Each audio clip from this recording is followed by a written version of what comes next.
Assalamualaikum warahmatullahi wabarakatuh. Halo, kembali lagi dengan kami, channel Fakta Kehidupan.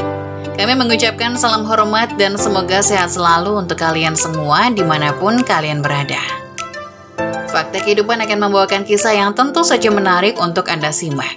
Nama dan tempat sudah kami samarkan. Jadi, kalian tidak perlu khawatir jika ingin membagikan kisah kalian untuk kami bawakan. Salah satu subscriber kita membagikan kisah tentang suami menyesal ceraikan istri padahal itu semua fitnah. Gak usah lama-lama lagi, mari kita masuk ke ceritanya.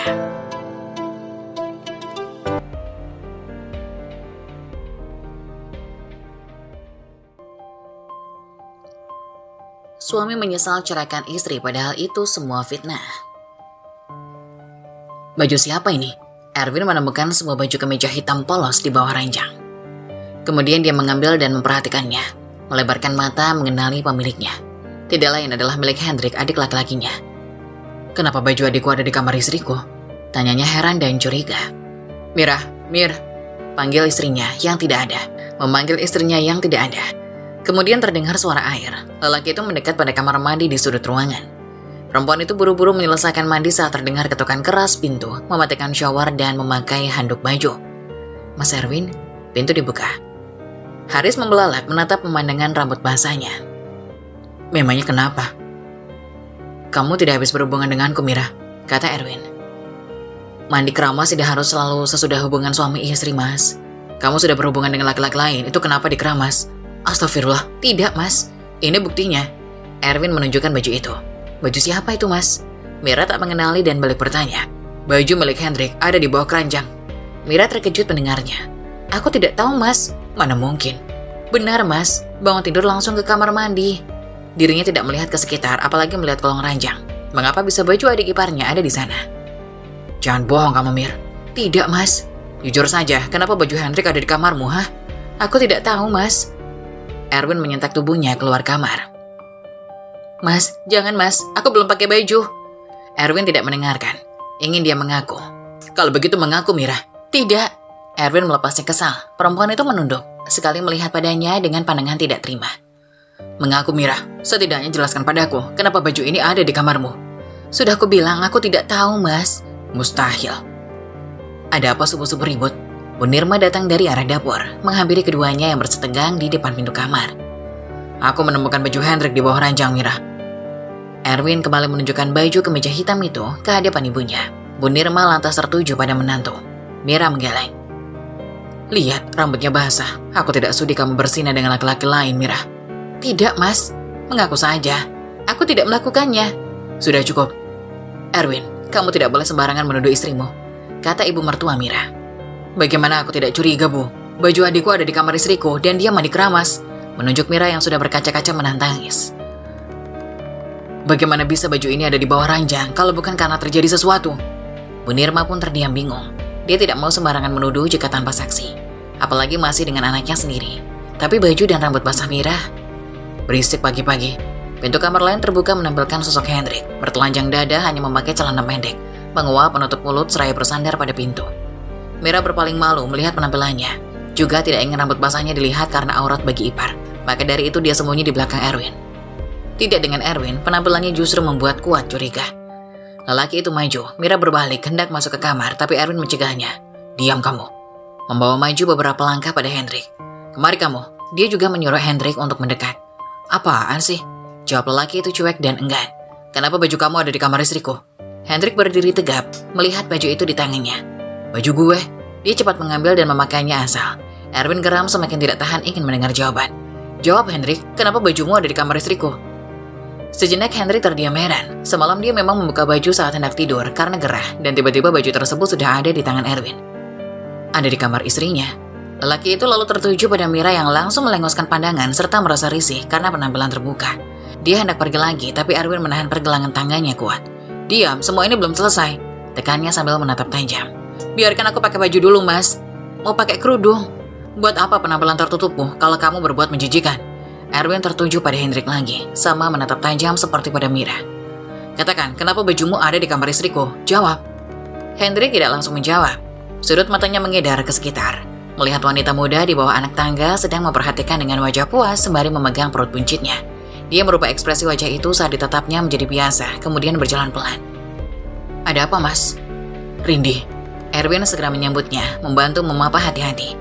"Ada apa dengan Mbak Mira?" tanyanya lagi, sambil memperhatikan perempuan itu, lalu cepat berpaling saat ditatap tajam olehnya. "Baju Hendrik ada di kamar Mira, di bawah ranjang. Dia juga mandi keramas. Kamu ngerti kan maksud Mas?" Rindi melihat rambut pasang Mira. "Oh, ya ampun Mbak Mira. Semua itu tidak benar," sanggah Mira membela diri kembali. "Diam kamu. Aku ingin mendengar jawaban Hendrik." Erwin tertuju pada adiknya lagi. "Katakan sejujurnya Hendrik," desaknya. Lelaki itu berdehem menatap satu wajah mereka. "Ya." Semua melebarkan mata, baru mendengar satu kata itu saja. Hendrik melanjutkan kata-katanya dengan tenang. "Aku kasihan dengan kakak ipar, jarang ditemani suami sendiri. Kamu gak adil, Mas. Lebih sering tidur dengan istri mudamu itu. Mbak Mira kesepian, jadi ya aku hilaf nemenin." Erwin melotot, begitupun dengan Mira. Tidak menyangka barisan kalimat itu keluar dari mulutnya. "Apa? Beraninya?" Erwin kian geram, melangkah dan melayangkan tinjuan di pelipisnya. Terdengar jeritan Ibu Nirma yang sedih melihat mereka berkelahi. Erwin mencengkram kaos Hendrik.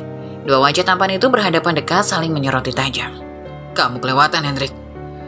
"Benar kan apa yang aku bilang tadi? Makanya perhatikan Mira juga, Mas. Jadi bajuku tidak akan nyasar di kamarmu. Mas aja marah dan emosi kan kalau Mira dideketin pria lain. Harusnya Mas juga mikir perasaan Mira. Dia aja bisa sabar lihat kamu sama wanita lain itu. Cih," ucap Hendrik sambil tersenyum sinis. Erwin hendak melayangkan kepalan tangan lagi. Bu Nirma buru-buru mendekat melarangnya. "Jangan Erwin, hentikan." Berdiri di tengah-tengah keduanya menjadi pemisah. "Kalian sudah besar, jangan ribut seperti ini." "Tapi dia salah, Bu, sudah menyentuh istriku." Bu Nirma menghadap Hendrik. "Apa benar kamu melakukannya?" tanyanya sungguh. Lelaki itu tertuju pada Mira, kemudian mengangguk sembari menunduk. "Ya Allah." Bu Nirma mengelus dada pilu. "Tidak, Bu, itu tidak benar. Saya tidak melakukannya. Hendrik, kamu jangan fitnah saya." Mira marah tidak terima. "Masih tidak mau ngaku kamu?" Erwin menghadapnya, menyentak tangannya lagi. "Sudah ada bukti, adikku pun sudah mengaku, mau terus berbohong." "Aku tidak bohong, aku tidak melakukan dosa besar itu, Mas, sumpah demi Allah." Erwin tetap tidak mempercayainya. 6 tahun kamu jadi istriku, tidak bisa memberiku anak, sekarang berselingkuh dariku. Istri macam apa kamu ini?" "Aku tidak selingkuh." Erwin melepas tangannya kencang hingga sedikit terhuyung. Muak karena tetap tidak mengaku, Rini mendekat padanya, meraih lengan mengusapnya pelan, sambil gantian mengusap perut hamilnya. "Mas, tenang." Dan tertuju pada Mira lagi. "Aku gak nyangka Mbak Mira bisa berbuat hal nista itu. Setidaknya kalau belum bisa memberi keturunan, jagalah kehormatan diri, Mbak." "Kamu jangan sembarangan ikut nuduh ya, saya tidak melakukan hal nista yang kamu ucapkan itu." "Hendrik sudah ngaku, Mbak. Semua fitnah." "Sudah cukup." Erwin menghentikan perdebatan keduanya. "Aku akan menceraikanmu, Mira." "Mas?" "Aku akan menceraikanmu detik ini juga." Erwin sudah terlanjur emosi, tidak ingin mendengar apapun lagi dari mulutnya. Di matanya, Mira salah besar dengan bukti jelas. "Latifah Mira Febrianti binti Bapak. Stop. Jangan diteruskan." Bu Nirma maju ke hadapan Erwin. Tidak ingin kata talak itu jatuh dari mulutnya untuk sang menantu kesayangannya. Untungnya mertua ini sangat baik pada Mira. "Tenangkan dulu pikiranmu, jangan tergesa." Terlalu cepat Erwin mengambil keputusan. "Tidak bisa, Bu. Maafkan Mira, nak," kata Bu Nirma. "Tidak semudah itu, Bu. Ibu jangan membela orang yang salah." Erwin turut geram pada ibunya sendiri. Bukan mendukungnya tapi malah memaklumi Mira. "Ibu tidak membela orang yang salah. Ibu minta kamu memaafkan. Kasihan Mira." Bu Nirma menatap ke arahnya. Sangat mengasihani. Sudah dimadu dan sekarang hendak dicerai begitu saja. Dia tak tega. "Mira sudah berbuat hal hina. Aku benci istri seperti itu."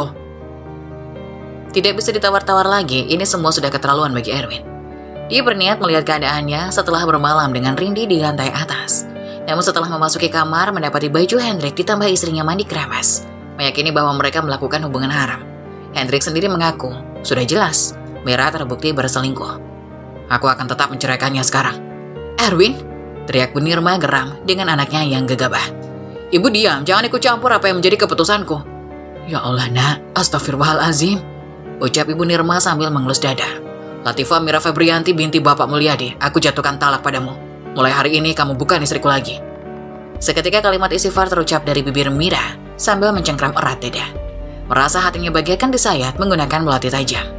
9 bulan lalu, Erwin menikahi Rindi Mustikawati, karyawan baru di kantornya. Selama itu dia berusaha sabar, berusaha bisa berdamai walau tidak mudah. Kian hari terasa berat sejak Rindi hamil. Perempuan itu begitu manja, selalu ingin diperhatikannya. Suasana malam-malam romantis biasanya lenyap begitu saja. Kebahagiaan Mira terbagi menjadi tidak sama. Erwin lebih banyak pergi menemui Rindy. 1 minggu dia hanya kebagian 2 hari, terkadang 1 hari, sampai kehamilan menginjak usia 7 bulan pun masih sama. Dengan alasan masih suka mual, pusing dan muntah. Ingin sekali ditemani. Ternyata kesabarannya selama ini sia-sia, hanya karena keberadaan baju ipar di kamar, juga rambut basahnya. Semua fitnah, sungguh dia tidak berzina. Pergi, aku tidak mau melihatmu lagi di rumah ini, ucap Erwin dengan sangat keras. Mira terduduk lemas di lantai, dia bahkan diusir. Jangan bawa barang apapun kecuali 1 pakaian untuk menutupi tubuhmu. Erwin, jangan keterlaluan seperti itu. Nirma menghampiri Mira kemudian merangkulnya. Ibu mau kamu kembali dengan Mira, cepat ucapkan ingin rujuk. Mira bisa menjadi istrimu lagi sekarang. Tidak sudi. Erwin, demi ibu kamu tidak mau. Cukup ibu, aku sudah bilang jangan mencampuri urusanku. Mira sekarang dan seterusnya tetap mantan istriku. Tegasnya, tidak mau diganggu-gugat bahkan demi ibu yang tidak mau dia dengar. Bergegaslah Mira, tinggalkan rumah ini. Erwin ingin segera diangkat kaki. Mira mau tinggal di mana, Win? Di kota ini dia tidak punya keluarga. Dia bisa cari tempat. Biarkan Mira tinggal di sini, setidaknya tunggulah sampai masa idahnya selesai. Tidak. Erwin tidak memberinya keringanan sedikit pun meski ibu membujuk. Bu Nirma gagal meminta dia rujuk. Bahkan pun masih gagal saat memintanya memberi belas kasihan pada Mira. Rindy tersenyum melihat keras kepala suaminya itu. Jatuhnya talak untuk Mira baginya merupakan angin segar. Biarkan dia pergi dari sini, Bu. Erwin menarik tubuh ibunya menjauh dari Mira. Air mata Mira terjatuh tanpa bisa dibendung lagi. Bukan sedih karena berpisah dari Erwin, tetapi menyayangkan kenapa caranya harus sehina ini. Jika tahu akan bernasib seperti ini, dia akan menggugat cerai lebih dulu sejak dia memutuskan menikah lagi. Betapa bodoh sudah mau bertahan selama ini. Nyatanya dia sudah tidak berarti sama sekali. Dalam isak tangis Mira, ia mendongak pada Hendrik. Sejak tadi lelaki itu mematung ke arahnya dengan pandangan iba, juga terkejut saat Erwin menjatuhkan talak. Kemudian melengos tidak kuat menatap mata Miranya, yang ia tahu ada kesedihan dan kemarahan ditunjukkan untuknya. Kamu juga, Erwin menunjuknya, pergi dari rumah ini. Ternyata Hendrik pun diusir. Kalian berdua tidak pula tinggal di rumah ini lagi. Rumah yang kubangun susah payah dengan usahaku sendiri, kecuali ibu. Win, dia adikmu, jangan usir Hendrik. Lagi-lagi Bu Nirma memohon putra sulungnya memberi belas kasihan kali ini untuk adiknya. Rindy sebal mendengarnya. Tadi Mira yang dia pertahankan, sekarang Hendrik. Aku tidak peduli dia mau tinggal di mana. Konsekuensi yang harus dia tanggung atas perbuatan sendiri. Perempuan itu tersenyum lagi mendengar keteguhan suaminya. Mira perlahan bangkit, menghapus kasar pipi basah dan menghela nafas panjang. Kemudian berbalik menatap Erwin. Baik, aku pergi. Terima kasih sudah menafkahiku dengan baik selama ini. Terima kasih atas semuanya. Lelaki itu bungkam. Bu Nirma menangis sambil memeluk Mira yang telah rapi memakai jilbab hendak meninggalkan rumah. Hanya membawa tas kecil di bahu. Mereka kemudian berlepas. Mira mencoba tersenyum meski di tengah kenyataan pahit. Maafin ibu, Ra. Ibu gak salah, gak usah minta maaf. Kemarikan ponsel kamu. Erwin menadahkan tangan meminta ponselnya. Ponsel yang aku belikan untukmu. Win, biar saja. Nanti Mira kesulitan kalau tidak pegang ponsel. Kemarikan. Erwin tidak mendengarkan ibunya. Meminta benda itu cepat diserahkan. Mira tidak ingin berdebat, juga tidak ingin mengemis padanya yang kejam. Mengeluarkan benda dari tas itu, ditaruh begitu saja di telapak tangannya. Kalau begitu, ini buat kamu, Mira. Bu Nirma tidak henti memberi perhatian, menyerahkan amplop berisi uang. Tetapi belum Mira mengambil amplop itu, direbut Erwin. Sudah aku bilang, Mira tidak boleh membawa apapun. Kenapa ibu malah memberinya uang? Aku tidak sudi hasil keringatku dipakai perempuan pezina. Ingin Mira membantah tapi memilih bungkam. Percuma saja, hanya membuang tenaga seperti sebelumnya. Mira pamit, Bu. Assalamualaikum. Waalaikumsalam. Bu Nirma menangis lagi kepergiannya. Melihat Mira perlahan menjauh dari halaman. Hendrik juga pamit, Bu. Belum reda tangisnya, Hendrik keluar rumah pamit. Dia sama sekali tidak membawa apapun selain pakaian yang melekat di badan. Hendrik. Bu Nirma memeluk bungsunya itu berurai tangis lagi. Kamu belum lama di sini, Nak. Ibu masih kangen. Mengecup keningnya. Gak apa-apa, Bu. Nanti ibu bisa ketemu Hendrik lagi. Biarkan dia pergi ke tempat asalnya dulu. Jangan jadi benalu di sini, kata Erwin dengan sinis. Hendrik hanya meliriknya sekilas dengan sedikit senyum menyebalkan menanggapi kesombongannya, kemudian beranjak. Menaiki motor besar menghidupkan mesin. Erwin memperhatikannya. Apa? Ini motor gue, hasil kerja gue, lo gak bisa ambil. Hendrik pun berlalu setelah puas mengatakan itu. Erwin mengepalkan tangan menahan geram. Bu Nirma bercucuran air mata kembali melihat putra bungsu pergi. Hendrik. Tidak jauh di belakang, Rindy tersenyum puas setelah melihat dua anggota rumah ini pergi. Hendrik terus menyusuri jalan, mengelum senyum tipis saat melihat Mira tidak jauh di depannya. Tentu saja langkah kakinya kalah cepat dengan kendaraan roda 2. Semakin mendekat dan membawa pelan di sampingnya, mengklakson hingga Mira terperanjat dan menoleh. Mau kemana? Naik, aku antar. Alih-alih menjawab, Mira membuang muka dan mendengus, kemudian berjalan lebih cepat. Hendrik menggaruk rambutnya yang tak gatal. Tentu saja Mira marah setelah apa yang dikatakannya, kemudian menyusul. Jangan ikuti saya, Mira bicara ketus melarangnya. Oke. Hendrik pun berhenti, membiarkan dia berjalan lebih jauh sampai hilang dari pandangan. Di persimpangan, Mira menanyakan kontrakan kosong. Ibu penjaga warung menunjukkan rumah pemilik deretan kontrakan di sampingnya. Mira pun menghampiri, mengucap salam dan menyampaikan maksud saat tuan rumah keluar. Wah, sayang sekali, kontrakan di sini semua terisi. Mira yang lelah kecewa mendengarnya. Oh, gak ada yang kosong ya, Bu? Gak ada. Kontrakan di pinggir jalan gini jarang yang kosong. Coba Mbak cari di belakang, siapa tahu ada. Iya, Bu, terima kasih. Mira pergi, memasuki gang, mencari tempat berteduh penting baginya daripada nantinya numpang tidur di tempat ibadah. Dia akan bekerja apa saja untuk membayar sewa dan memenuhi bekal sehari-hari. Hendrik diam-diam mengikuti dan menyimak. Lelaki itu menghubungi seseorang. Tidak lama tersambung. Hen, ada apa? Tumben nelfon gue. Bro, tempat tinggal lo dekat warung depan gang yang banyak kontrakan itu kan? Hendrik melihat ke sekitar. Tempat yang sebenarnya tidak asing. Iya bro, kenapa? Mau mampir lo? Gue mau nanya, di sini ada kos-kosan atau kontrakan kosong nggak? Mustahil lo mau tinggal di kontrakan sempit. Bukan buat gue. Buat siapa? Buat cewek? Cewek siapa? Infoin kalau ada, secepatnya ya. Gue tanya buat cewek siapa, cewek lo bukan. Kalau iya gue mau bantu cariin. Iya buat cewek gue, puas. Oke. Kontrakan di sini penuh. Untuk kedua kalinya, Mira kecewa mendengar pemilik petakan kontrakan. Ternyata mencari tempat tinggal dalam waktu cepat tidaklah mudah. Gitu ya. Terima kasih Bu. Mira pamit, berjalan kembali. Lesu tubuhnya ingin segera istirahat. Sesekali mengusap peluh di dahi. Selama bersama Erwin, tidak pernah melakukan jalan kaki sejauh ini. Hendrik masih mengikuti. Dia rela masuk ke dalam gang dan memberhentikan motor dari kejauhan, mengotak-atik ponsel yang dikeluarkan dari sakunya. Sementara Mira terus berjalan, berharap bisa cepat menemukan tempat bermalam. Mau kemana Mbak? Tanya seorang pemuda tiba-tiba menghampiri. Langkah Mira terhenti. Saya sedang mencari kos-kosan atau kontrakan. Ada dekat sini. Kalau Mbak minat, saya tunjukin. Benar Mas. Seketika mata Mira berbinar. Ya, boleh. Ikut saya Mbak. Baik Mas. Mira mengikuti. Senang mendengar kabar tersebut. Membuatnya semangat lagi. Pemuda itu menunjukkan deretan kontrakan yang dimaksud. Deretan bangunan itu ada kos-kosannya. Itu ada yang kosong, itu rumah pemilik. Dia menunjukkan rumah besar di sebelahnya. Mira mengucap terima kasih dan menghampiri rumah pemilik kos-kosan tersebut. Pemuda ramah itu berbalik pergi setelah memperhatikannya cukup lama. Gue udah nunjukin tempatnya. Saat tiba di rumah, dia menghubungi Hendrik. Baguslah, thanks sudah bantu. Hendrik tengah berada dalam minimarket membeli minuman dingin, mengambil botol air mineral dan menutup kembali pintu lemari pendingin itu. Serius itu cewek lo? Kenapa? Kok lain? Apanya yang lain? Biasanya sama yang terbuka. Gak usah bilang macam-macam. Ketemu di mana bro? Mau dong cewek cakep alim begitu? Cari di pesantren banyak. Udah, gue otw rumah lo sekarang. Hendrik mematikan sambungan telepon begitu saja, menuju kasir membayar minuman. Mira sudah ngobrol dengan pemilik kos dan sudah saling memperkenalkan diri. Diberi kunci setelah deal dengan biaya sewa. Terima kasih Bu. Kamu bisa membersihkannya sendiri kan? Soalnya di dalam berdebu. Bu Maya juga meminjamkan sapu. Mira menerima. Perempuan itu kemudian berlalu. Pintu kos paling ujung dibuka. Mira masuk ke dalamnya, menekan saklar di samping jendela hingga ruangan terang. Mira merasa lega telah menemukan tempat berteduh, tapi juga bingung tidak ada apa-apa. Bagaimana ia tidur sedangkan tidak ada kasur, juga tidak ada perabot apapun. Ruangan ini kosong. Tiba-tiba hati Mira dilanda pilu kembali. Cairan bening itu merembes di pipi. Apa keputusannya mencari tempat berteduh itu salah? Apa sebaiknya pulang kampung? Tapi Mira tidak mau membebani ibunya, juga tidak betah dengan adanya ayah tiri. Ada pengalaman buruk pernah dilacakan. Dipertemukan dan menikah dengan Erwin baginya adalah anugerah besar. Bisa terbebas dari neraka di rumah sendiri.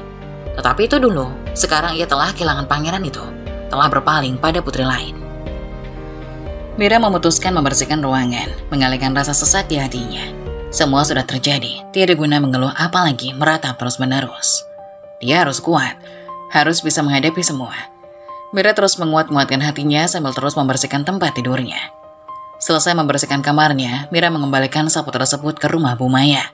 Selain pemilik kos, Bu Maya juga berjualan membuka warung sembako. Di sana ramai. Bu Maya berada di teras samping warung berkumpul bersama ibu-ibu. sedangkan pembeli dilayani anak gadisnya. Mira menaruh sapu itu disandarkan di dinding. Bu, mau balikin sapu, terima kasih.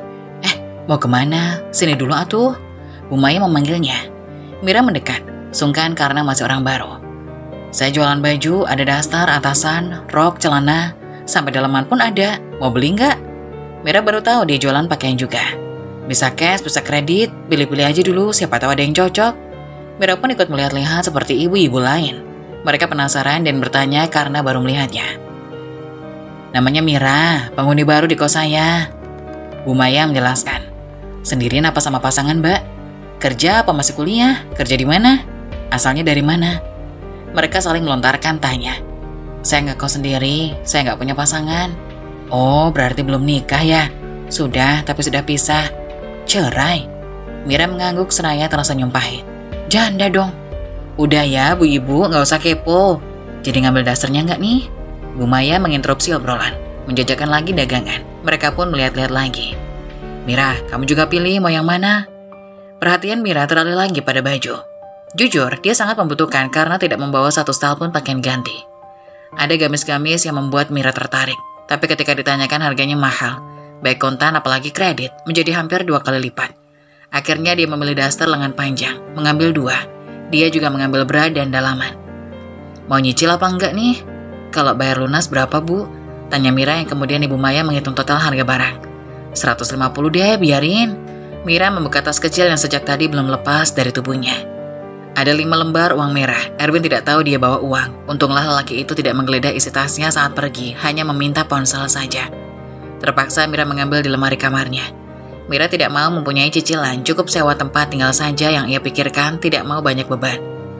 Selesai membeli baju dengan harga terjangkau, kini dia terbengong lagi di dalam kamar kosnya.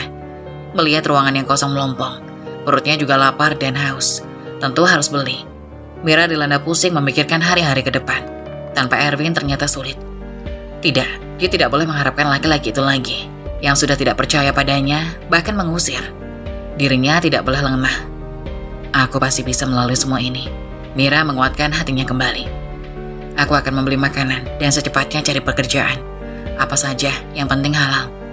Dia meletakkan kantong belanjaan baju dan bergegas keluar lagi untuk membeli makanan dan minum. Hari sudah berganti malam, Mira tidur meringkuk beralas tikar dan bantal lusuh yang dipinjami pemilik kos. Tubuhnya kedinginan tanpa selimut, banyak nyamuk. Mira seringkali menepuk pipi, tangan dan kaki dari gigitan nyamuk. Tidurnya pun terusik dan beranjak duduk. Mengusap wajah di daerah nelangsa lagi, malam-malam sebelumnya tidak pernah seterganggu ini, selalu nyaman. Besok aku akan pakai obat nyamuk, ucapnya menahan getir, mengambil daster dari plastik di sisinya, lalu merebah lagi.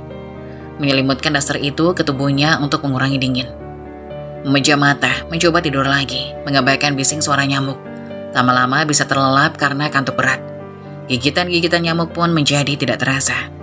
Waktu terus berlalu, suara azan subuh pun berkumandang. Mira bangun dengan tubuh terasa pegal karena bukan di kasur. Pergi ke kamar mandi berwudu, sholat memakai mukena berkain sangat tipis yang diberi oleh Bu Maya. Menetes air mata saat berdoa. Meminta dikuatkan hati dan diberi kesabaran tiada batas. Setelahnya, Mira tidur lagi, berselimutkan mukena karena masih mengantuk dan tidak tahu harus apa. Pagi saat hendak keluar, Mira mendapati kantong plastik tergantung di handle pintu. Mira mengambil melihat isinya. Terdapat ketoprak, gorengan, roti juga botol air mineral. Mira heran, makanan ini dari siapa? Mau dibawa kemana makanannya? Langkah Mira terhenti di hadapan Bu Maya. Bingung mesti menjawab apa. Tadinya dia mau memberikan ke orang lain makanan yang tidak jelas pemberian siapa. Meski lapar, meski membutuhkan, Mira tidak mau sembarangan memakan. Bu Maya tahu nggak siapa yang gantung kantong makanan ini di depan pintu kamar saya? Dari hamba Allah. Hamba Allah? Iya, saya juga dikasih nih. Bu Maya menunjukkan kantong yang sama di sampingnya, memindahkan di meja. Nggak tahu siapa orangnya langsung pergi. Siapa? Mira penasaran. Makan aja, nggak usah ragu. Saya juga mau makan nih. Orang sedekah jangan nolak rezeki. Mira mematung melihatnya, membuka bingkisan itu dan melahap makanan tersebut. Ketopraknya enak banget. Ada bakwan juga. Mulutnya sibuk mengunyah. Udah, kamu makan, jangan bengong. Nanti keburu dingin. Oh, iya Bu. Mira pun memilih berputar arah masuk ke dalam kos kembali. Duduk membuka bingkisan tersebut di lantai. Menepis keraguan karena bukan hanya dia yang diberi. Membuka tutup botol air mineral, meneguk sedikit demi sedikit, lalu menyantap ketoprak lagi. Rasa lapar membuatnya memakan lahap. Entah siapa yang memberi Mira sangat berterima kasih. Perutnya kini kenyang dengan sebungkus ketoprak dan 3 bakwan. Sisa roti untuk nanti, lumayan tidak perlu mengeluarkan uang untuk beli sarapan. Menjelang siang, Mira kembali mengembara di jalan, melangkah tak tentu arah. Mencari pekerjaan hanya itu yang dipikirkan. Sudah bertanya-tanya ke tetangga sampai di tepi jalan seperti ini pun belum menemukan lowongan pekerjaan. Jaga toko, jadi pembantu, jadi pengasuh, apa saja dia mau jika ada. Jika melamar di perusahaan atau pabrik untuk saat ini tidak bisa, kartu identitas diri dan ijazah ditahan Erwin. Mungkin nanti dia akan mengambil paksa karena itu miliknya, sekaligus mengurus akta cerai. Saat ini status cerainya baru secara agama, akan dia bereskan sampai menyandang status janda secara resmi. Dirinya jadi janda, menyedihkan. Tapi inilah garis tangan yang mesti dia terima. Mira berharap hidupnya setelah ini bisa lebih bahagia, lebih tenang tanpa kasih yang terbagi. Membayangkan hal menyedihkan itu, tak terasa butiran bening kembali membasahi pipinya. Ketika tersadar, dia kembali menghapus butiran air mata itu. Mira memutuskan berhenti berjalan duduk di bawah trotoar, memperhatikan kendaraan berlalu lalang. Sesusah apapun kamu sekarang, jangan sampai jadi gelandangan, Mbak. Mira mendongak, lantas berdiri, melihat Rindi melongok dari kaca jendela mobil yang baru berhenti di hadapannya. Saya bukan gelandangan. Mbak pasti butuh uang kan? Ini, Mbak terima. Rindi mengeluarkan uang 100.000. Setelah ini, jangan jadi pengemis ya, Mbak. Jangan sembarangan kamu ngomong ya, saya tidak perlu belas kasihanmu. Jangan gengsi, terima aja. Rindi melemparkan uang itu ke hadapannya. Mira melotot tidak senang. Tidak punya etika. Di mana Mas Erwin? Didik istrimu ini. Pak sopir, jalan lagi ya. Rindi mengabaikan kemarahan mantan kakak madunya itu. Dengan santai menyuruh supir membawa mobil. Astagfirullah. Mira mengusap dada menyingkirkan sesak. Sangat menyebalkan orang itu, bahkan setelah pisah pun. Sesusah apapun dia tidak sudi jika harus memakai uangnya, apalagi diberi secara tidak hormat dan tak seberapa jumlahnya. Uang itu dibiarkan, Mira melangkah pergi. Neng, ini uangnya. Mira menoleh, seorang pemulung perempuan tua dengan karung dekil di tangannya memegang uang itu. Ambil aja buat ibu. Boleh, Neng. Tidak apa-apa, ambil aja. Mira menjawabnya seraya tersenyum. Lebih baik uang itu disedekahkan. Terima kasih, Neng. Terima kasih. Si ibu sangat senang dengan matanya yang berkaca-kaca. Mira terenyuh. Orang itu lebih membutuhkan. Ya Allah, kemana lagi aku harus mencari pekerjaan? Kalau bisa, dekat tempat tinggal sekarang, sebelum nanti bekalku habis. Mira bermonolog saat kembali ke dalam kos, duduk di pembatas depan dan memperhatikan sekitar. Setelah dapat pekerjaan nanti, dia ingin mencicil pembelian perabot, terutama peralatan memasak dan tempat tidur.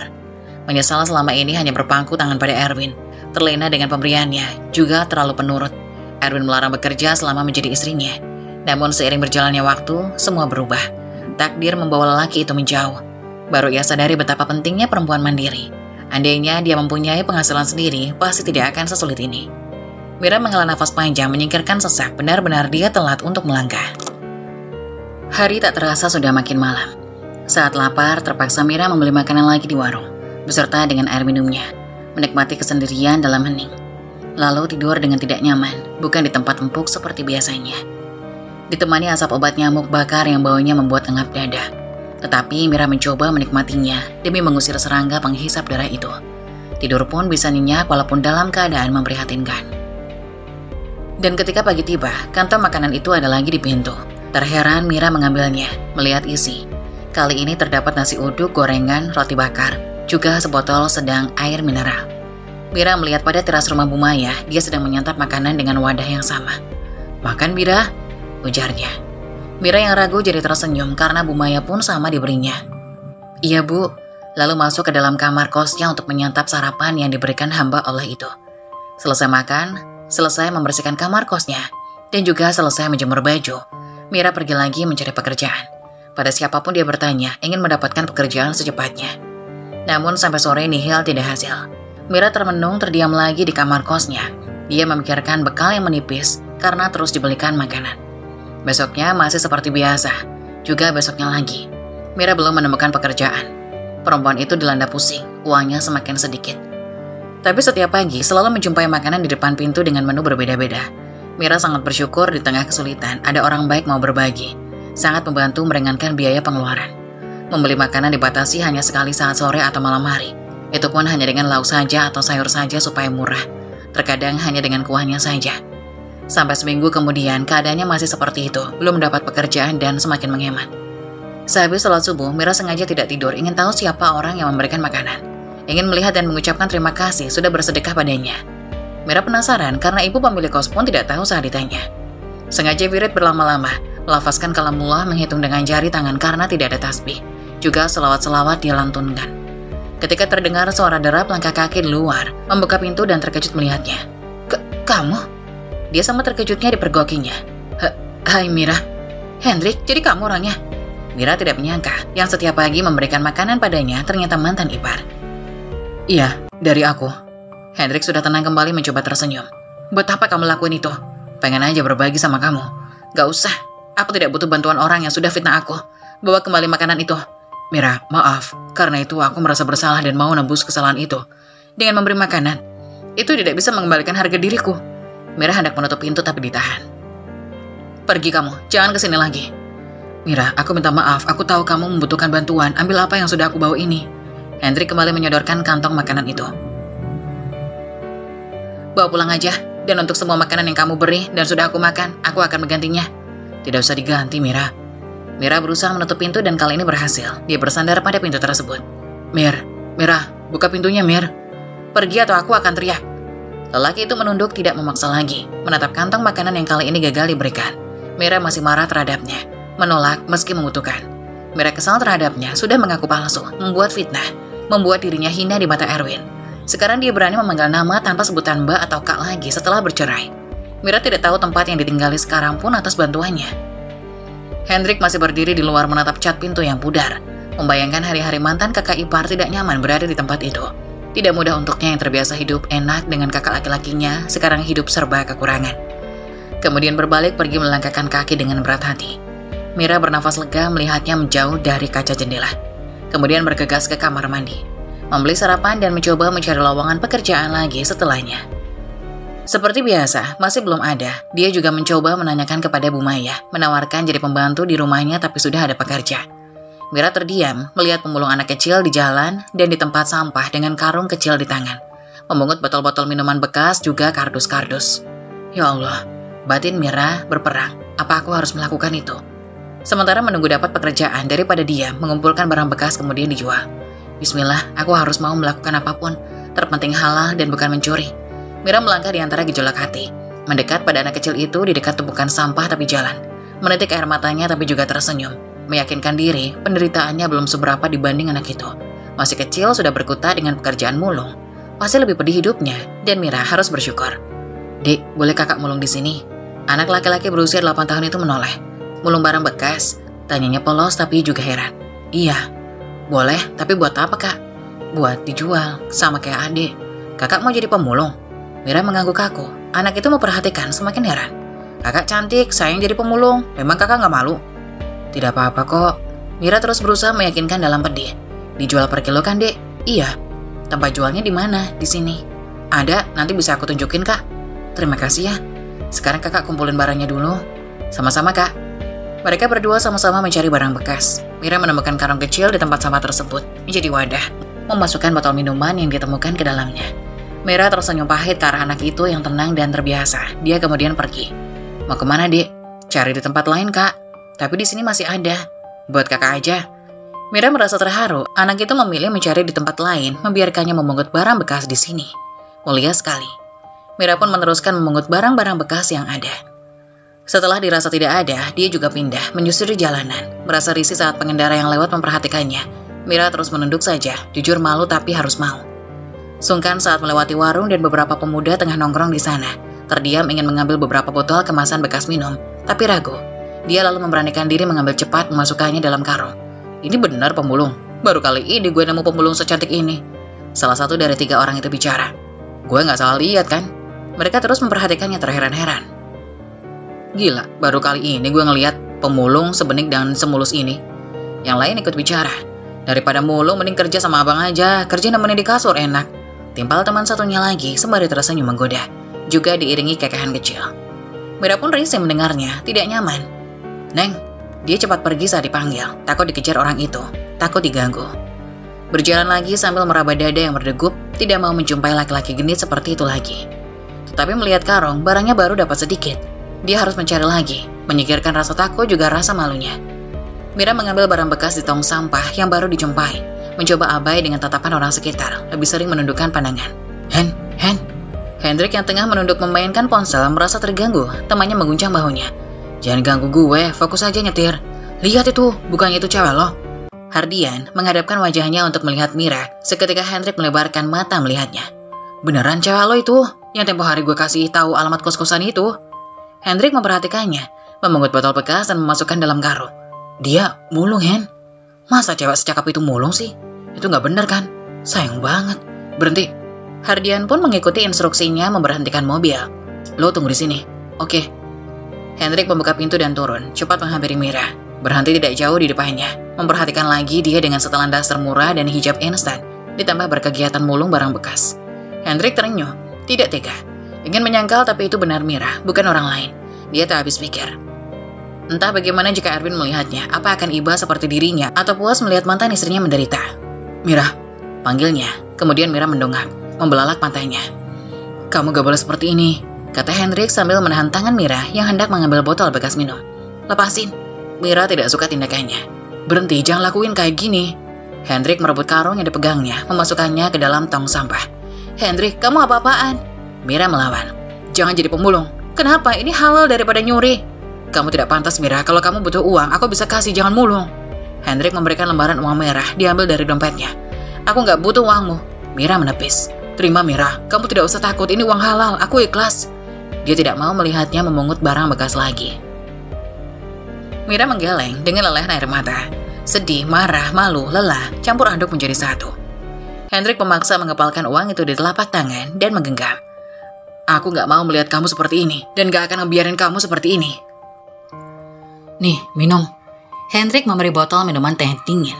Namun Mira malah melengos, menatap pemandangan di luar kaca. Ya sudah kalau gak mau. Hendrik menghadap ke depan lagi, menaruh minuman itu. Hardian menggaruk pelipis, terus menyetir dengan perasaan bingung terhadap keduanya. Kamu boleh kerja yang lain, asal jangan jadi pemulung. Hendrik berujar lagi dari depan. Sungguh dia tidak tega melihatnya dan tidak suka. Ternyata Mira bisa senekat itu saat terdesak. Ngatur-ngatur, kamu pikir kamu siapa? Jawab Mira dengan ketus. Dia terpaksa masuk mobil untuk diantarkan pulang. Uang pemberian Hendrik dikembalikan, dia tidak mau menerima begitu saja. Sebagai gantinya, lelaki itu meminta ia berhenti mulung dan pulang. Sudah lumayan jauh, Mira melangkah. Hendrik pun terlihat mengasihaninya. Lo kan pacarnya, sebagai pacar yang baik. Hendrik ini gak mau lihat kamu mulung. Hardian menimpali dengan kebingungan. Mira melotot mendengar itu. Apa? Pacar? Sementara, Hendrik di sebelah lelaki itu boleh tidak nyaman. Hardian menyangka bahwa Hendrik itu pacar Mira, padahal bukan. Sebagai pacar yang baik, Hendrik gak mau lihat kamu kesusahan. Iya kan, Rick? Dengan entengnya, Hardian mengatakan itu lagi. Hendrik membalas dengan anggukan dan senyuman kaku. Tidak berani melihat pada Mira di belakang yang sudah memerah wajahnya. Dengar, dia bukan. Belum sempat Mira menyelesaikan perkataannya. Sudah sampaikan, ini bukan gangnya. Hendrik sengaja bertanya dengan suara keras, sambil menunjuk persimpangan. Kalimat Mira pun menggantung tak terselesaikan, dan Mira pun menyadari telah sampai. Maka Hardian memberhentikan mobilnya. Mira turun sambil mendekati Hendrik dan juga menatap temannya. Dia bukan pacar saya. Akhirnya dia bisa mengatakan itu. Saat itu juga, Hendrik membulatkan matanya. Tidak mengira Mira akan menjelaskan lagi perkataan itu. Lalu melirik pelan ke arah Hardian yang tertegun bingung. Setelah itu, Mira menjauh. Hendrik menyusul membukakan pintu. Sayang, aku tidak mau kita putus, kata Hendrik sambil mengejar. Seketika Hardian hanya bisa menggelengkan kepalanya, merasa geli melihat tingkah temannya itu. Kamu apa-apaan sih? Mira berhenti melangkah dan membentaknya, karena Hendrik telah membuatnya malu.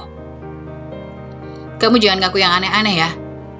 Hendrik tidak menjawab. Dia melirik pada temannya yang masih memperhatikannya dari kejauhan. Dia sengaja melakukan itu semua. Ayo aku antar. Hendrik malah meraih tangan Mira dan mengajaknya pergi. Hendrik, lepaskan. Kamu jangan nyentuh saya seenaknya ya. Gak sopan kamu. Mira khawatir dengan dirinya yang masih idah. Dan Hendrik bukanlah mahramnya. Aku antar kamu sampai ke kos. Gak perlu, aku bisa sendiri. Jawab Mira ketus. Hendrik yang bebal terus mengantarnya sampai di depan kos Mira. Hardian hanya bisa menggelengkan kepala sambil menyedot vape yang dia pegang. Segitunya sama cewek, kata Hardian sambil mengumpulkan asap dengan tersenyum geli, menganggap Hendrik itu bucin alias budak cinta. Sesampainya di depan pintu kos, barulah Hendrik melepaskan pergelangan tangan Mira. Mira menatapnya, tak suka sambil memegang pergelangan tangannya yang sedikit sakit karena Hendrik memegangnya dengan sangat erat. Gak sopan kamu ya, Omel Mira, selain tidak lagi memanggilnya Mbak seperti saat menjadi adik ipar, kini Hendrik juga sudah berani mencampuri kehidupannya. Ya, maaf, ucap Hendrik dengan berkata santai. Sekarang aku tenang kalau kamu udah sampai di sini, kata Hendrik dengan tersenyum. Pergi kamu dari sini sekarang. Mira mengusir Hendrik dengan ketus karena ia sangat kesal. Bisa gak sih kamu gak usah ketus gitu sama aku? Bersikap biasa aja kek. Biasa aja? Aku harus bersikap biasa aja sama orang yang udah fitnah aku? Oh, tidak bisa. Harusnya kamu berterima kasih karena kamu bisa lepas dari suami jahat yang memperlakukan kamu tidak adil seperti dia. Kamu sangat menderita kan? Tapi tidak dengan cara hina seperti itu. Caramu itu buruk dan aku membencinya. Kamu tahu sendiri, sekarang yang jelek itu aku di mata orang lain. Mira pun jengkel, saking tak sadar matanya mulai berkaca-kaca. Sakit hati ingat sikap Erwin yang berubah juga bertambah pahit perpisahannya dilalui dengan cara yang tak baik. Kamu lancang memasuki kamarku menaruh bajumu itu. Bukan aku yang melakukannya. Tapi kamu malah memperkeruh. Kamu membuat kesalahan besar dengan mengaku-ngaku, padahal itu tidak benar. Harusnya kamu menyangkal pernyataan itu bahwa itu tidak benar dan membuat Mas Erwin percaya kalau kamu tidak menzinaiku. Tanpa dirasa, butiran bening itu pun telah jatuh di pipi Mira. Namun dengan segera dia menghapusnya. Hendrik terenyuh menyesal melakukan hal itu. Tapi kemudian berpikir lebih baik seperti itu. Lebih baik Mira berpisah dari Mas Erwin daripada bertahan tapi terus-terusan tersakiti dengan perlakuan yang tidak adil. Selama ini dia sering melihatnya diam-diam menangis. Maafin aku Mira. Mira hanya bisa menghela nafas panjang dan terasa berat. Kemudian berbalik memasuki kosannya dan pintu ditutup dengan kencang. Brak! Pengakuan Hendrik tempo hari yang tidak benar itu membuat Mira yang belum bisa bersikap ramah terhadapnya. Saat ini dia sedang fokus menata kehidupannya yang baru. Setelah keadaan membaik dan leluasa, barulah dia mulai bertindak banyak untuk mendapatkan apa-apa yang seharusnya dia dapatkan. Sekarang dia hanya ingin menenangkan diri terlebih dahulu. Percaya di setiap kesulitan pasti ada kemudahan. Dia hanya perlu terus bersabar dan berikhtiar lagi. Tak lama, kabar baik pun akhirnya menghampiri Mira. Bu Maya memberitahu lowongan pekerjaan. Seorang kenalannya pemilik warung nasi uduk membutuhkan satu karyawan untuk membantunya. Saya mau Bu. Tanpa berpikir panjang, Mira langsung menyetujuinya. Tapi kamu jadi bagian buat cuci piringnya. Gak apa-apa Bu, saya bersedia. Sambil tersenyum sumringah, kini harinya terasa lebih cerah. Tidak apa-apa hanya sebagai tukang cuci, yang penting ini pekerjaan halal, kata Mira dalam hati. Dengan persetujuan dari Mira tersebut, keesokan harinya, ia pun sudah mulai bekerja di sana. Besoknya pagi-pagi sekali, Mira segera pergi ke tempat tujuan. Tempat ia bekerja itu dekat, hanya sekitar 8 menit. Maka ia berjalan kaki pun sampai. Bu Sela, pemilik warung nasi uduk tersebut menyambutnya dengan ramah saat Mira menghampiri dan memperkenalkan diri. Saya sudah tahu tentang kamu dari Bu Maya. Kamu bisa langsung bekerja saja hari ini ya Mira. Tempat pencuciannya di belakang. Hari ini Mira sangat merasa senang. Tepat pukul 1 siang warung sudah sepi, maka dari itu Mira pun diperbolehkan untuk pulang karena pekerjaannya telah selesai. Pemilik warung memberinya upah Rp50.000. Mira bersyukur bisa diambil harian, jadi tidak harus menunggu lama sebulan sekali. Terima kasih banyak Bu. Sama-sama Mira. Besok kamu kesini lagi ya? Iya Bu, pasti. Kalau begitu saya pamit pulang dulu ya Bu. Sambil melangkah, Mira kembali memperhatikan selembar uang berwarna biru itu. Menetes haru air matanya. Mira sangat bersyukur jam kerjanya pun tidak lama dan tidak berat melakukannya. Uang tersebut dimasukkan ke dalam sakunya. Mungkin nanti akan mencari tambahan jika masih kurang untuk bekal hidupnya. Di belakangnya, motor Hendrik mengikuti. Lelaki itu tahu ia habis pulang bekerja dan tersenyum kecil. Lebih baik seperti itu daripada menjadi pemulung. Kemudian dia mendekat memerankan kendaraannya. Ayo naik, aku antar pulang. Kamu? Mira pun bingung, kenapa lelaki itu selalu muncul di mana-mana. Daripada jalan nanti kakinya pegel loh. Gak, makasih. Mira berpaling menatap lurus lagi. Ya sudah, kalau gitu aku temenin sampai kos ya, kata Hendrik sambil mengikutinya. Apaan sih? Jangan ikutin aku. Mira menggerutu kesal. Hendrik tidak mendengarkan, dia terus mengikuti di sampingnya. Mira tak mau ambil pusing, akhirnya dia pun membiarkan begitu saja. Percuma saja dilarang, karena itu tidak akan mempan. Lelaki ini tersenyum, dia berhenti mengomelinya. Dia mengikuti Mira masuk gang, ingin memastikannya aman sampai di tempatnya. Sementara itu, di kediaman Erwin, Bu Nirma terus memikirkan mereka. Hidupnya terasa kurang saat dua orang itu pergi. Dia terus menyampaikan kepada Erwin bahwa sebenarnya ia keberatan. Seperti hari ini, dia membicarakan mereka lagi. Kamu terlalu gegabah, Bin. Mengusir Mira dan Hendrik, bagaimana kalau mereka tidak melakukan hal seperti itu yang kamu tuduhkan? Itu jatuhnya akan menjadi fitnah. Hendrik sendiri sudah ngaku, Bu. Kenapa masih diragukan lagi? Bagaimana kalau dia hanya mengaku-ngaku saja dan hanya pura-pura? Kemudian Erwin pun terdiam. Sudah Ibu peringatkan dari jauh-jauh hari untuk pasang CCTV di sini, tapi kamu tidak mendengarkan Ibu. Kalau saja waktu itu kita langsung pasang, bisa ketahuan kan pasti siapa pelaku sebenarnya. Pelaku yang menaruh baju Hendrik di kamar Mira. Memang siapa sih yang mau melakukan hal sekonyol itu? Erwin menggeleng, tak habis pikir. Ya tentu saja orang yang tidak menyukai Mira. Jantung Rindy berdegup kencang mendengar perkataan itu. Sedikit panik dan matanya melotot sempurna. Dia segera berjalan menjauh mundur dan berhenti untuk menguping perkataan ibu dan Erwin. Kamu akan menyesal, Erwin. Kamu telah menyanyiakan istri sebaik Mira. Jadi benar ya Mbak Rindy, kalau Mbak Mira selingkuh dengan Mas Hendrik dengan adik iparnya sendiri. Betul itu. Mbak Mira diceraikan Mas Erwin, lalu dua-duanya itu diusir dari rumah. Mira mundur, tidak jadi melangkah ke depan rumah saat mendengar suara itu. Berdiam di pojok garasi melihat dengan geram beberapa ibu-ibu tengah membicarakannya bersama Rindy. Sambil memilih sayur di pedagang yang menggunakan gerobak keliling. Bisa begitu semangat menggosipkannya. Gak nyangka ya, tampangnya alim begitu bisa selingkuh. Makanya, jangan hanya terkesan dengan penampilan Bu Ibu. Penampilan itu bisa menipu. Rindy terus mengompori. Pantas aja sih, si Mira diperlakukan seperti itu, soalnya udah kelihatan banget, kata ibu-ibu lainnya. Dua-duanya tega dan gak tahu diri. Udah enak tinggal di rumah bagus begini, malah buat masalah. Yang lebih gak tahu diri itu si Mira. Udahlah mandul, malah selingkuh lagi. Padahal Mas Erwin kan baik orangnya. Dia aja tuh yang gak bersyukur. Rindy tersenyum senang dan puas mendengar respon dari ibu-ibu itu. Mereka ikut membenci Mira. Sesuai yang diharapkannya, membuat nama baik perempuan itu menjadi buruk. Mira di tempatnya berdiri menahan emosi. Dia menggepalkan tangannya dengan erat. Dia hendak mengambil baju yang tertinggal, maka dari itu dia terpaksa pergi ke rumah Erwin karena dia sangat membutuhkannya. Akan tetapi, setelah sampai di depan pintu malah mendapati hal yang menyakitkan. Akan tetapi, Rindy sedang menyebar racun. Untung ada Mbak Rindy yang setia nemenin Mas Erwin. Mbak Rindy bahkan bisa memberinya anak. Mbak lebih pantas buat Mas Erwin. Rindy pun semakin melambung tinggi karena dipuji seperti itu. Dia sekarang mendapat dukungan penuh setelah sebelumnya mendapat cibiran karena telah hadir dalam rumah tangga orang lain. Setelah sebelumnya dikatai pelakor. Orang yang dulu tidak menyukainya kini berbalik ramah padanya. Rindy mengelus-elus perutnya yang sedang hamil dengan bahagia. Alhamdulillah, Allah tahu mana yang terbaik buat Mas Erwin. Ucap Rindy dan ibu-ibu itu mengangguk-angguk membenarkan perkataannya.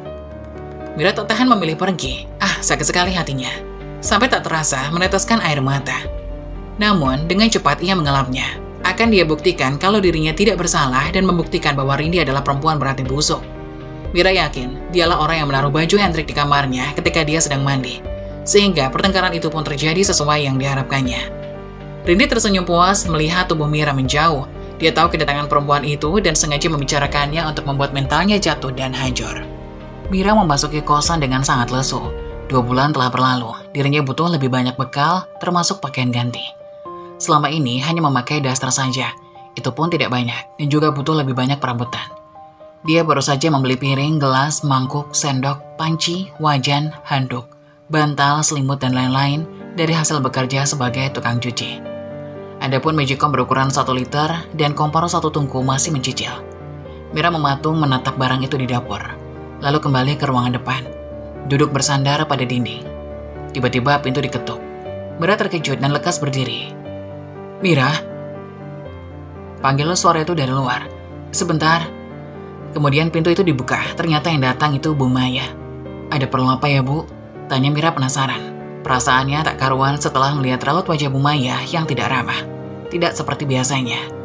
Ditambah lagi, ada 2 orang wanita di belakangnya. Mira, kamu gak boleh tinggal di sini lagi. Tempat ini mau ada yang nyewa. Belum lama dia tinggal, sudah disuruh pergi. Ya gak bisa lah Bu, saya butuh tempat ini. Dan saya juga butuh uang Mira. Buat biaya kuliah anak saya di luar kota. Bahkan buat 6 bulan ke depan, mereka sanggup bayar sekaligus. Sementara kamu, dari awal datang sampai sekarang belum bayar-bayar. Mira menunduk mendengar perkataan itu. Dirinya memang menunggak membayar sewa. Tapi kan saya udah nyicil Bu. Kamu itu baru bayar 200.000 bulan kemarin. Masih kurang banyak tau nggak? Dan bulan sekarang kamu belum bayar sama sekali. Kalau kamu masih mau tinggal di sini, bayar sisanya 800.000 Mira. Kalau tidak bisa, kamu terpaksa harus angkat kaki dari sini. Mira mendongak lagi, melihat padanya. Bu Maya melengos. Tak disangka dia akan setega ini. Bu Maya yang awalnya baik, kini tidak bisa memakluminya lagi. Bahkan berubah tegas tanpa belas kasihan. Untuk hari ini uang 800.000 belum ada Bu, tapi besok-besok akan saya usahakan. Tidak Mira, saya butuh secepatnya. Selain dari penghuni kos lain, saya juga butuh dari kamu buat biaya praktek anak saya yang tidak sedikit biayanya. Mending kamu pergi aja deh Mbak, jangan bikin susah orang lain. Perempuan yang akan ngekos itu ikut mengusirnya. Biarkan kami yang mengisi tempat ini. ucapnya lagi. Keduanya saling melirik, berharap bisa menempati tempat ini secepatnya. Mereka akan mencari kosan lain karena kos ini dekat dengan pabrik tempat mereka berdua bekerja. Ya Allah, aku harus bagaimana? Mira berbicara dalam hati, dia bingung dan tentunya bersedih. Karena sangat mendadak. Biarkan saya di sini 1 hari lagi, Bu, supaya saya ada waktu untuk mencari tempat tinggal lain, ucap Mira sambil memohon. Saya sudah baik sama kamu selama ini, Mira. Saya juga sudah memperingatkan ini sebelumnya. Tapi kamu tidak bisa diandalkan. Kamu pergi saja dari sini, biar mereka yang mengisi tempat ini. Bu Maya melirik 2 orang di belakangnya. Sepasang suami istri itu tersenyum dalam kemenangan.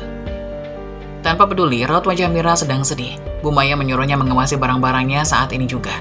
Karena tidak ada uang, terpaksa Mira harus berkemas saat ini juga. Barangnya yang sedikit dikeluarkan. Bu Maya dan 2 orang itu hanya menonton dan ngobrol.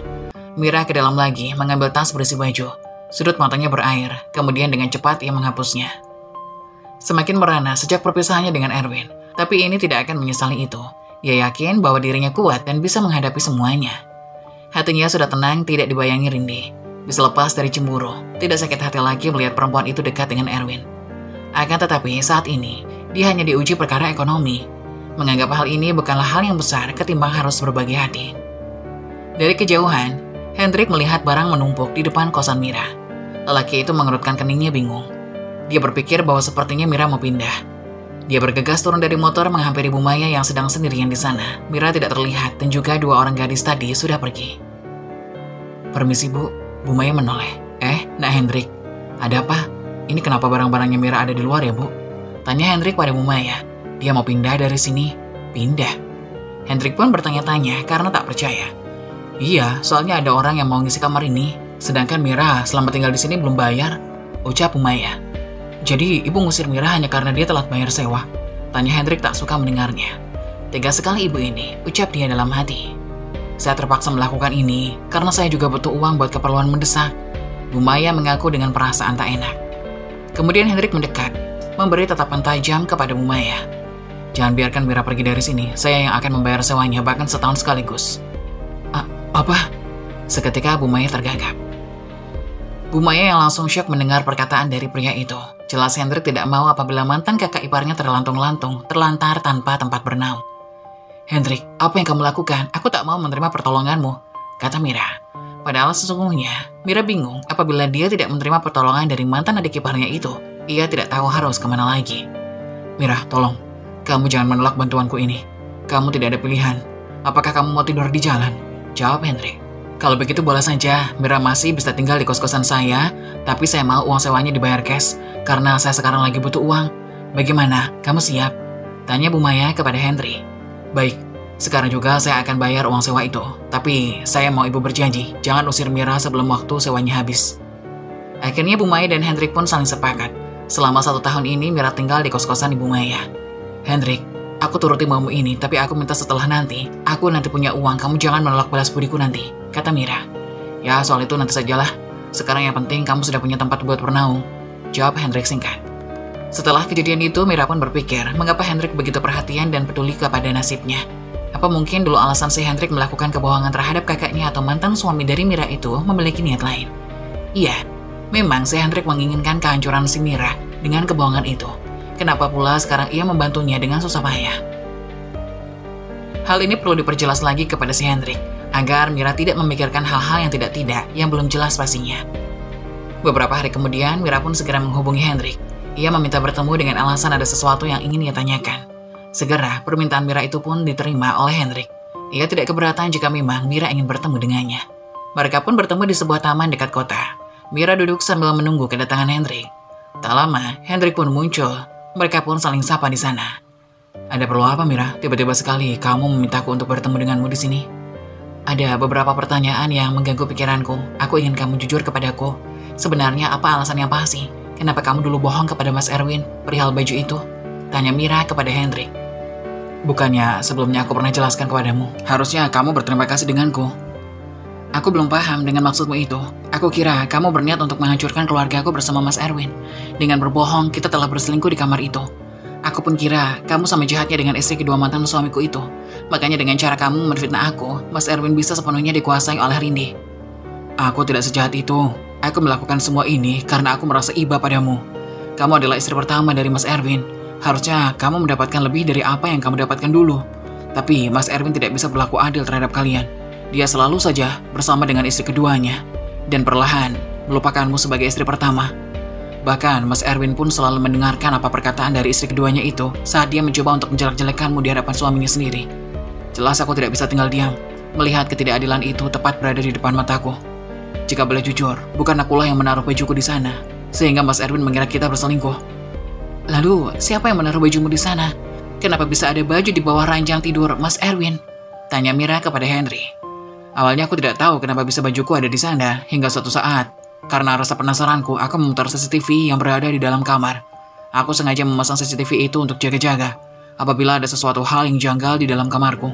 Benar saja, saat komputer CCTV itu kulihat, Rindy masuk dan membawa baju yang kuletakkan di dalam kamar. Awalnya, aku tidak menyangka semua ini terjadi. Tapi dari kejadian itu, semuanya saling berkaitan. Inilah pelakunya. Kenapa kamu melakukan ini? Kenapa kamu mengaku bahwasanya apa yang bukan kamu lakukan? Sehingga aku harus bercerai dan berpisah dengan suamiku? Tanya Mira sedikit agak kesal.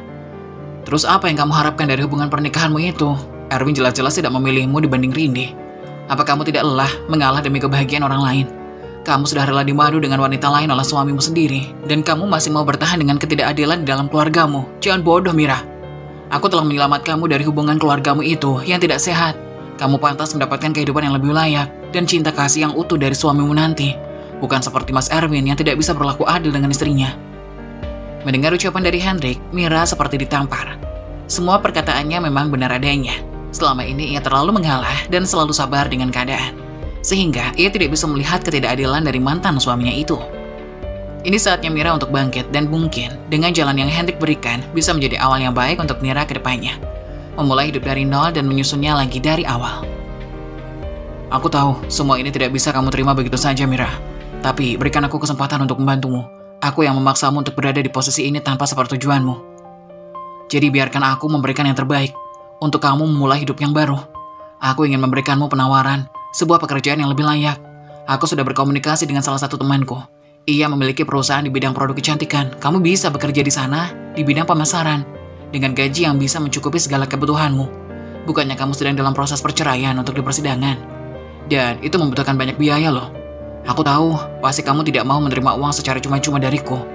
Jadi, menurutku, memberikanmu pekerjaan yang layak adalah jalan yang terbaik, kata Hendrik.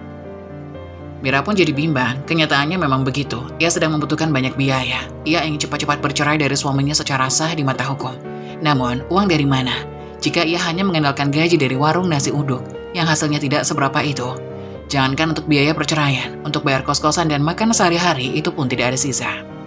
Baiklah kalau begitu, aku akan pikirkan lagi tentang tawaranmu ini. Sebelumnya, terima kasih telah menyempatkan waktu untuk menemuiku dan menjawab semua pertanyaan dariku, kata Mira. Mereka pun saling berpamitan satu sama lain.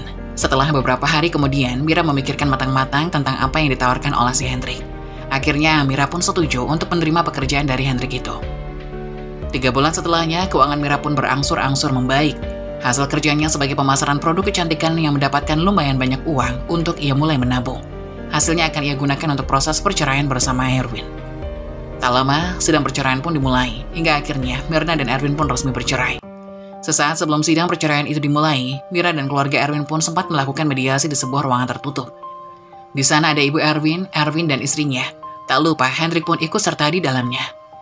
Jika memang keluarga ini tidak bisa diselamatkan lagi, aku ingin mengakui sesuatu hal sebelum ini menjadi penyesalanku di kemudian hari, kata Hendrik. Semua pun terkejut dengan perkataan Hendrik itu. Apa maksudmu, Hendrik? Katakan pada ibu, apa kamu tahu sesuatu? Tanya ibunya. Terlihat Rindy harap-harap cemas. Ia tahu sesuatu hal yang buruk akan menimpanya. Benar saja, Hendrik mengakui semua kebohongannya selama ini, hingga mengakibatkan perceraian di antara Mira dan Erwin, kakaknya. Ia beralasan bahwasanya ia melakukan semua itu karena ia tak tahan melihat Mira dilakukan tidak adil oleh kakaknya sendiri. Dan jalan satu-satunya adalah perceraian di antara Mira dan Erwin. Ia pun memberikan rekaman CCTV yang berada di kamarnya, dan dengan terang-terangan Rindy masuk untuk mengambil bajunya dan meletakkannya di dalam kamar Mira. Ia sengaja menfitnah Mira agar Mira terlihat buruk di hadapan Mas Erwin. Kejam kamu, Rindy. Mira telah sukarela mengikhlaskan suaminya menikahi kamu dan menerimamu sebagai istri kedua dari suaminya. Tapi apakah ini balasanmu? Ibu tidak menyangka akan memiliki menantu yang buruk seperti kamu, kata Bu Erwin dengan marah. Rindy, apakah ini semua benar? Apakah kamu semua pelakunya? kata Erwin seakan-akan tidak percaya dengan semua yang telah terjadi. Rindy pun tidak bisa lagi mengelak, karena dari CCTV yang Hendrik berikan sudah terjawab semua apa yang sebenarnya terjadi. Maafkan aku, Bu. Maafkan aku, Mas. Aku hilaf. Maafkan aku. Aku ingin memilikimu seutuhnya. Aku tidak ingin berbagi dengan Mira. Maafkan aku, Mas. Kata Rindy sambil menangis. Erwin dan ibunya begitu kecewa dengan semua kelakuan Rindy. Kini hubungan pernikahan antara Rindy dan Erwin pun tidak seharmonis dulu. Bahkan keluarga mereka kerap terjadi keributan dan pertengkaran yang membuat bahan gosip-gosip tetangga sekitar. Keluarga mereka tidak lagi bahagia. Mungkin inilah karma untuk Rindy. Bukannya bahagia, malah tersiksa dengan semua yang ia lakukan. Saat-saat tersulitmu seringkali mengarah pada momen-momen terbesar dalam hidup. Teruskan.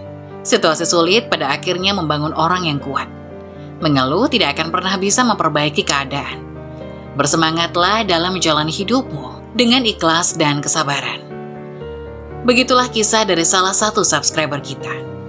Semoga kita dapat mengambil hikmah dan nilai-nilai penting yang bisa kita jadikan contoh pada kehidupan kita sehari-hari. Bagi kalian yang ingin memberikan kritik dan saran yang membangun, kalian bisa tuliskan di kolom komentar. Kalian juga bisa membagikan kisah kalian untuk kami bawakan lewat nomor yang ada di kolom deskripsi. Jangan lupa tetap dukung channel kami dengan cara like, komen, dan subscribe, serta tunggu video-video selanjutnya. Sekian dari saya, terima kasih. Wassalamualaikum warahmatullahi wabarakatuh.